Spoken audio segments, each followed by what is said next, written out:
Hello everyone, this is Kestraptoria. I don't have my Star Trek robe because my kitty Blackberry is sleeping on top of it.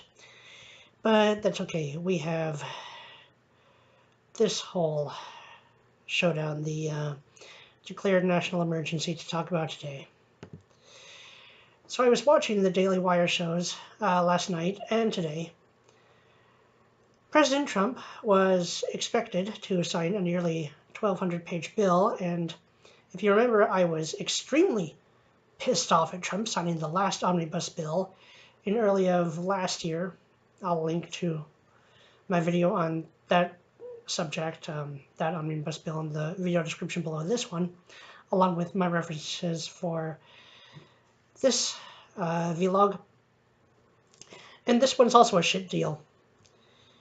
It gives Trump almost nothing for building the southern border wall that he promised, that the American people asked for, put their personal and professional relationships at risk to support him in the 2016 election for. And yes, I 100% agree that the Republicans should have funded the wall when they had a majority in the Congress. I think there's a great deal of credibility to the perception that Republicans in many ways are not much better than the Democrats. The only thing that makes them less destructive, generally speaking, is they at least tend to be less invasive in citizens' lives, which is, to be honest, the only reason why I vote Republican. I'm hugely disappointed in a lot of other things they've done. I want the government to stay out of our lives and just keep to the absolute necessities like goddamn border defenses.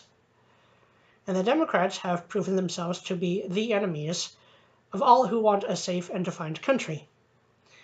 In the past few years, we have seen the Democrats fuel race and gender wars at every single opportunity, inventing opportunities, never waiting to hear the facts about stories. Welcome socialism with open arms. Welcome Islam, which is a doctrine based on truly brutal conquest and oppression, if not outright genocide of non-Muslims. And completely fail to protect families and children despite claiming that they value them. They don't. There was this very disgusting point at which Nancy Pelosi said, "You want to talk about a national emergency? Let's talk about today, the one-year anniversary of another manifestation of gun violence. That's a national emergency."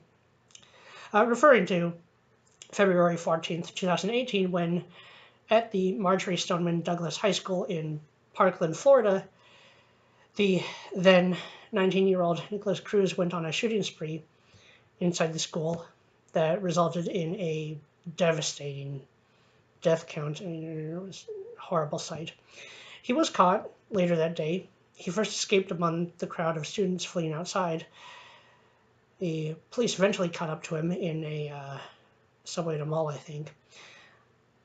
These mass shooters always target gun-free zones, and that is not a coincidence, since a sticker that says gun-free zone to someone determined to carry out a shooting reads as follows: "Here be sitting ducks," which I have no idea how so many people don't make that translation. But more importantly right now, the shooter had, Nicholas Cruz, he had been showing clear signs of violence for many years before that. He posted on YouTube and Facebook that he was going to be a professional school shooter.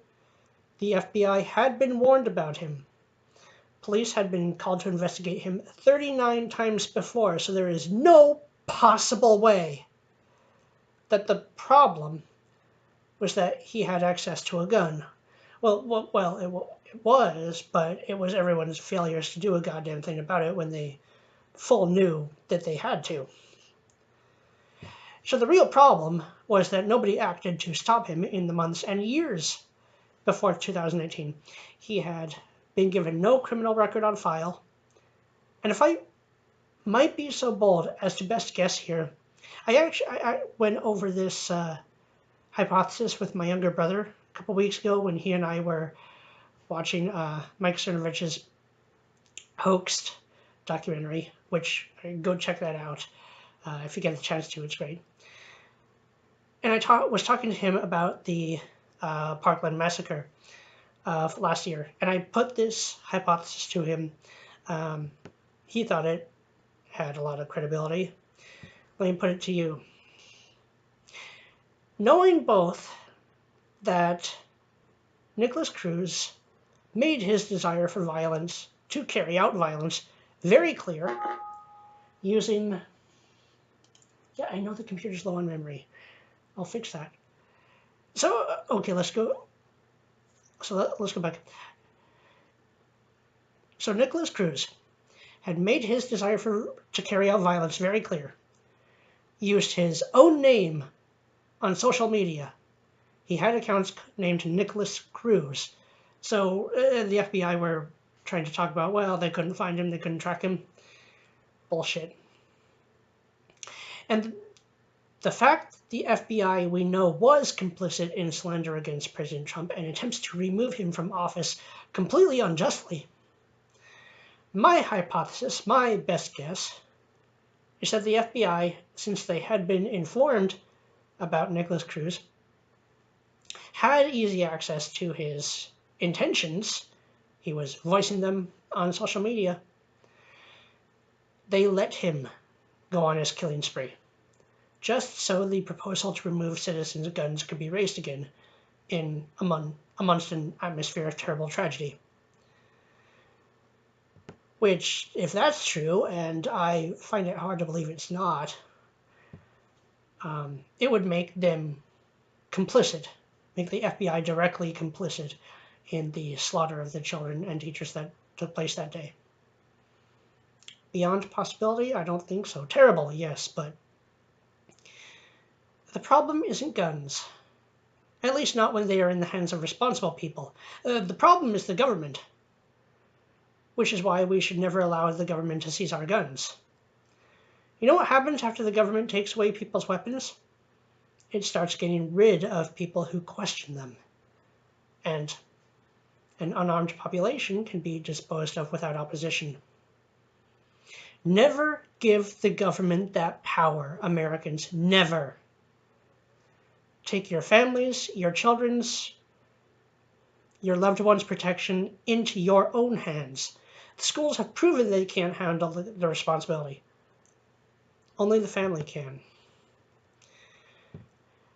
Maybe if the FBI hadn't been so busy wasting the American people's time with made-up Russia collusion stories for years on end, well, 2 years, but actually almost 3 now, but whatever, calling everyone who asks questions about their narratives and policies horrible names, they would have actually bothered to do something about the person who flat out directly said he was going to go and become a professional school shooter, using his own real name on social media. And this whole massacre could have been stopped before it ever took place if we weren't forced to be our attention diverted into this identity politics and collusion stories shit.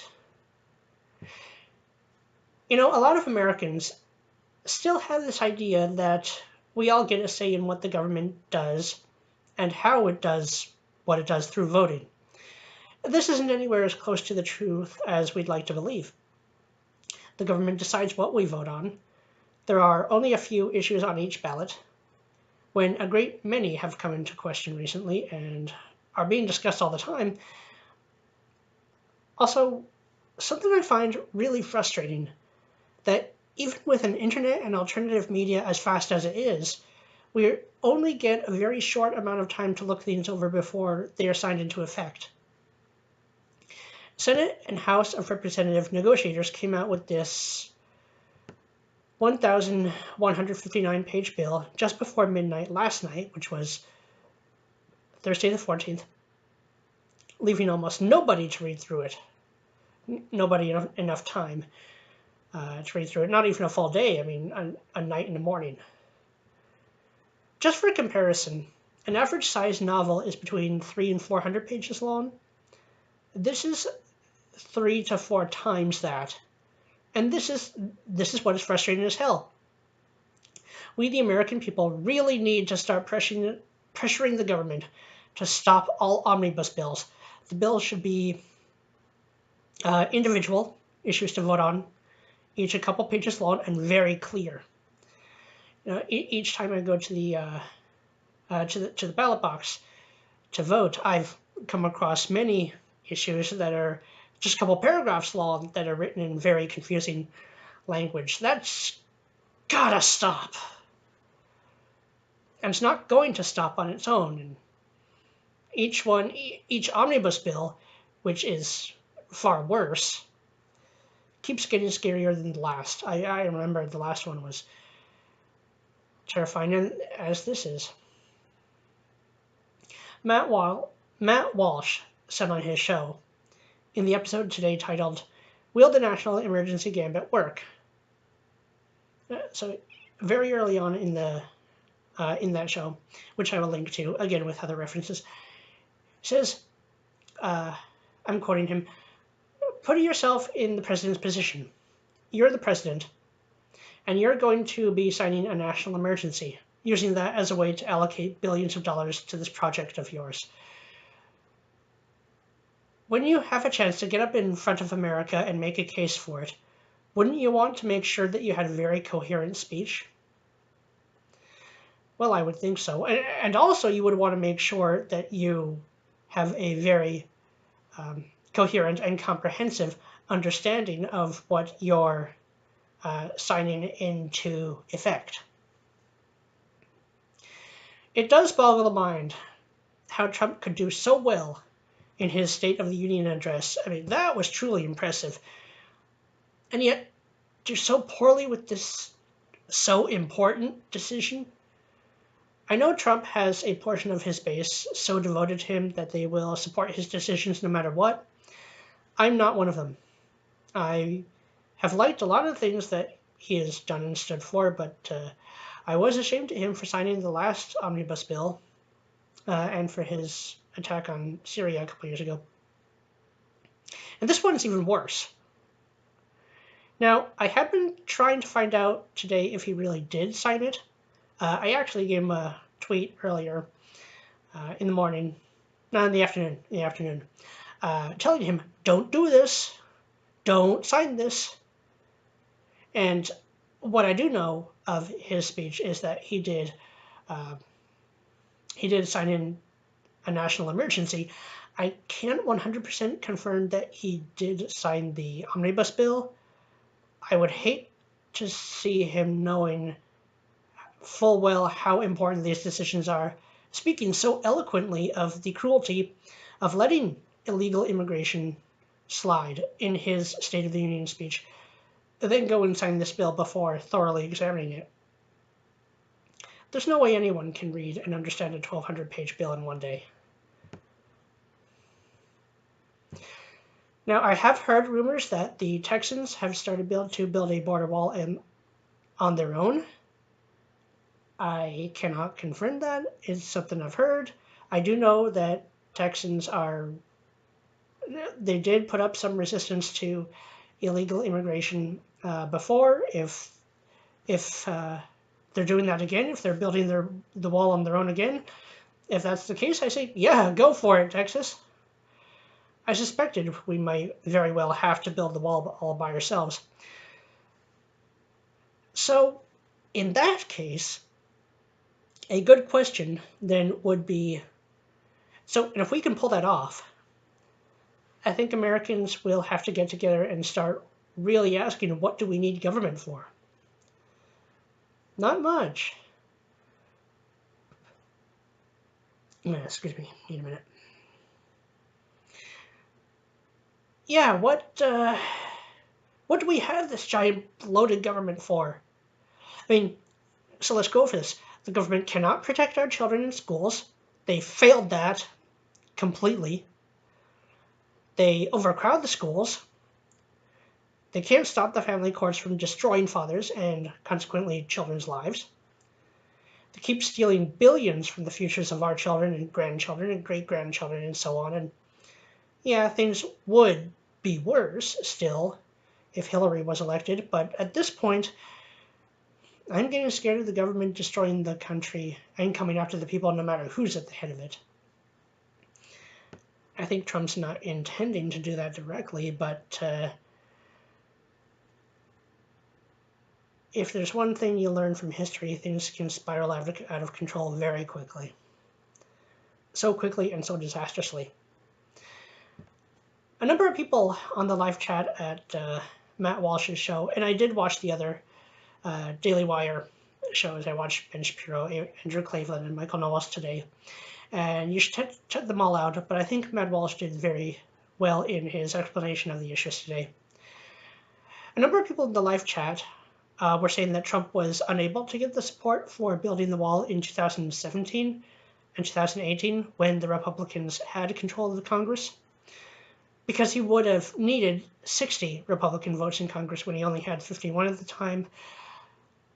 He could, if that's true, he could still have taken a stronger stand, and he could have allocated the funds as a military expense, sent troops much like he did this past Thanksgiving when we had, and there would have been good reason for doing that. If you remember, in October, there were the caravan invasions forming, and Trump rightly went to point out that the Democrats didn't even want to admit that a problem existed. What I find strange about today is that even after supposedly the Democrats got everything they wanted, some of them still have the need to say that there is no border emergency.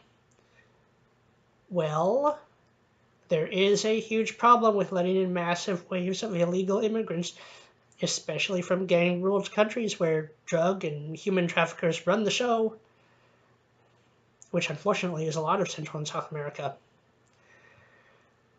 One of the reasons, which many Americans have known for quite a while, is now the motivating the demand for a wall along the southern border is that human trafficking is running rampant on the way up from Central America and Mexico up to the U.S. border.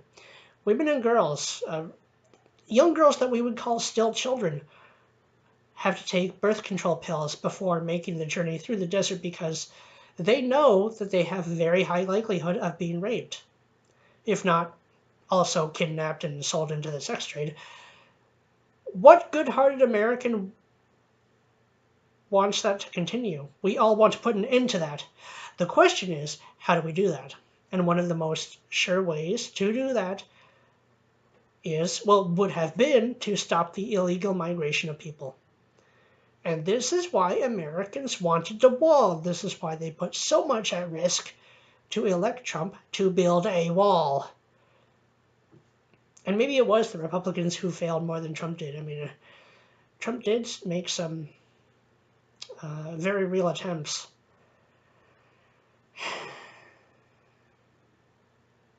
Had that wall been built, it would have gone a long way to controlling the flow of drugs as well. Trump pointed out in his speech that 1 in 3 women are raped or sexually assaulted on their way up.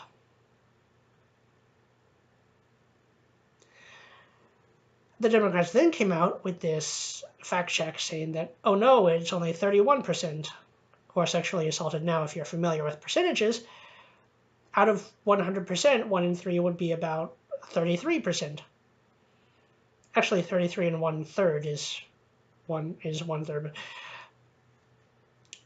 the Democrats, see, Trump following in, sorry, I'm mixing it up.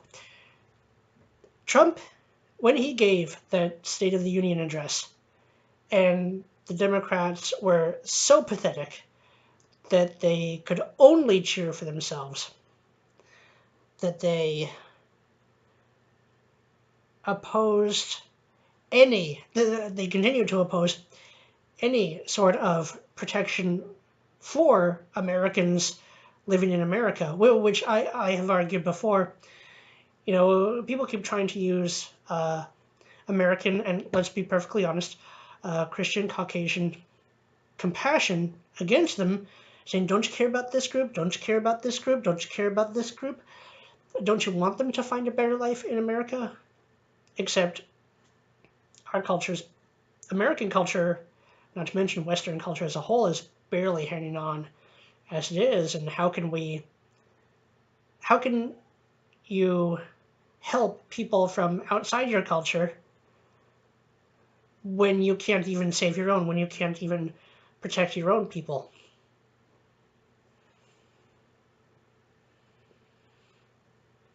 And of course, the Democrats were so pathetic that they felt it's necessary to make a big deal over a difference of 2%. And they're talking about this fourth trimester abortion. I know a pun was made out of this, but it's not funny. You know, splitting a baby even after it's born. Full out socialism. Trump, by opposing this in the State of the Union address, by talking so strongly, making so strong a stand as he did, he had the Democrats on the run. So what was he doing this for with the bill?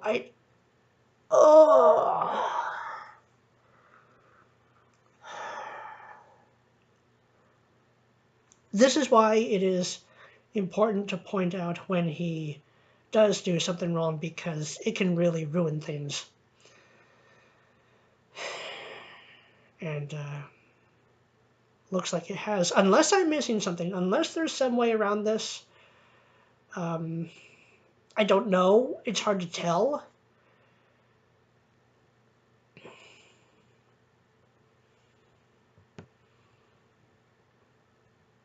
Now the sex, drug, and human trafficking is going to run rampant along the southern border from Mexico up through Texas, up through... And Canada is having its own massive illegal immigration problem of its own, thanks a fucking lot Justin Trudeau. Or I should call him Jar Jar Trudeau. Because he's just as bad. Trying to laugh. I'm not feeling very funny bone today. When there was some likelihood of a wall, at least there was some sense of a deterrent, but now, unless Trump does find a way to bypass the insane restrictions on border security imposed by this dung heap of a bill, that last line of defense is lost. To be honest, I don't know how to handle this situation. I watched Stefan Molyneux' video today. He was even more depressed than I was, and that's saying something. I know he's been working for decades to try and save the West, and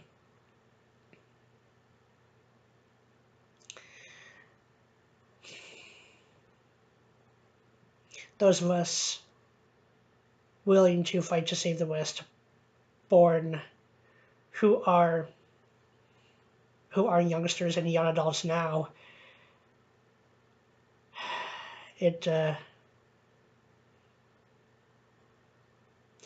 I don't know what to say, because so much is against us before, and we've only had our chance to fight for the last few years. It's not enough time.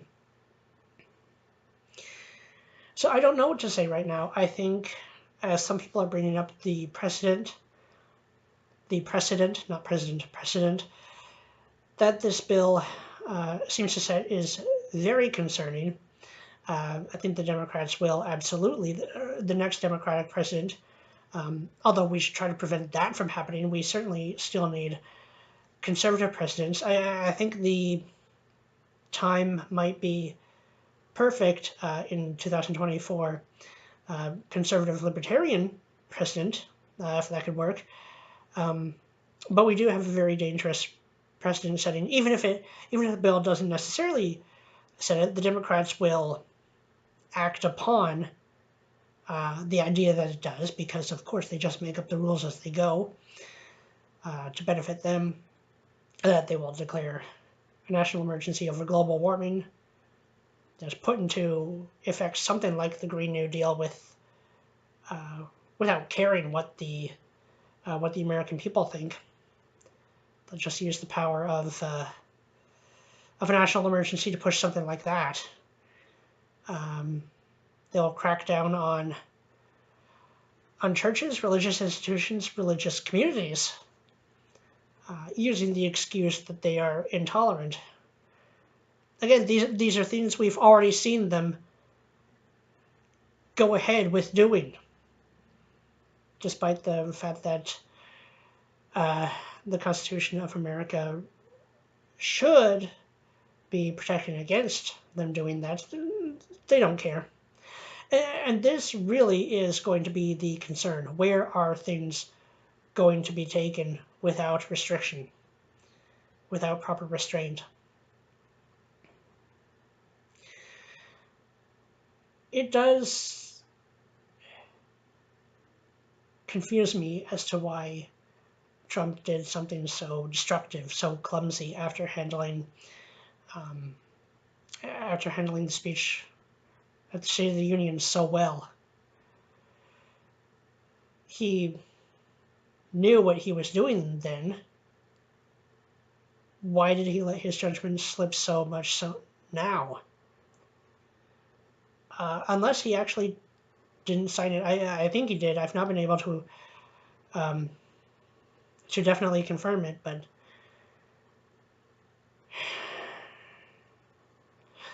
this is not the first time, I will say, this is not the first time that he has done something that made me think for a while that he's betrayed his base. Maybe something will turn around. Part of the hardest part is you just don't know how exactly things are going to play out. It's really rough. Even trying to predict things now is just so hard because things are so unpredictable and so batshit insane. But if the government, either a Republican or the next Democratic president, pushes the government into becoming truly destructively invasive in people's lives, I mean, kind of is already, but I think you know what I mean by using national emergency or some excuse like that to destroy all our freedoms. I think we might have to start seriously considering American Revolution number 2.